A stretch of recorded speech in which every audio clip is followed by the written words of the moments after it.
کہ ایٹمی قوت بنانے والے اور اس کو چلانے والے بھی اللہ کے فضل و کرم سے ہم ہی ہیں.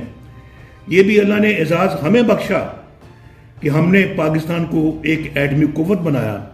یہ دفاعی میدان میں ملک کے دفاع کے لیے ایک بہت بڑی خدمت ہے یا نہیں ہے کہ آج کوئی دشمن آپ کی طرف میلی آنکھ اٹھا کے نہیں دیکھ سکتا.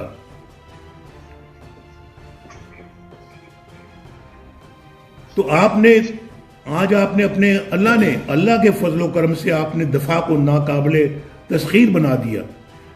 تو بھائی مجھے یہ بتائیں کہ ہم نے تو میزائل بھی ہم نے بنائے. یہ جو JS-17 طیارہ جو کہ آپ کی موٹر وے پہ اترتا ہے, اتر سکتا ہے اور اترا بھی ہے کہ اگر خدا نہ خواستہ کوئی جنگ ہو تو یہ پوری موٹر وے آپ کی اس کے لیے ایئر فیلڈ بن سکتی ہے. تو وہ اترتا ہے اس موٹر وے کے اوپر اور ٹیک آف بھی کرتا ہے. تو حضور یہ JS-17 کے اوپر بنانے کے معاہدے کے اوپر دستخط جو ہیں وہ الحمدللہ نواز شریف کے ہیں, ایک طرف چائنیز وزیر اعظم کے ہیں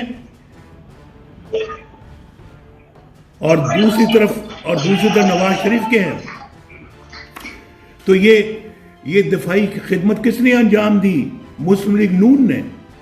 پاکستان کے آج دور ہزاروں میل دور تک مار کرنے والے میزائل کی خدمت کس نے انجام دی؟ پاکستان مسلم لیگ نون نے. پاکستان کے لیے جو وسائل دفاع کے لیے ہم نے جو سب سے زیادہ جو مہیا کیے تو وہ اس شخص کے ہاتھوں جو یہ بیٹھے ہوئے ہیں میرے ساتھ, یہ محمد اسحاق ڈار صاحب, اور انپریسیڈنٹڈ بجٹ دیے انہوں نے فوج کے لیے اور اس کے بعد مضبوط بنانے کے لیے فوج کو. YouTube پر گوگلی نیوز دیکھنے کے لیے youtube.com کی سرچ بار میں googly news T V type کریں. گوگلی نیوز کے پیج پر سرخ رنگ کے سبسکرپشن والے بٹن پر کلک کرنا نہ بھولیے. YouTube پیج پر اپلوڈ ہونے والی ویڈیوز سے باخبر رہنے کے لیے بیل آئیکن پر کلک کیجیے. آپ کو ہر نئی ویڈیو کے بارے میں نوٹیفیکیشن موصول ہو جائے گا.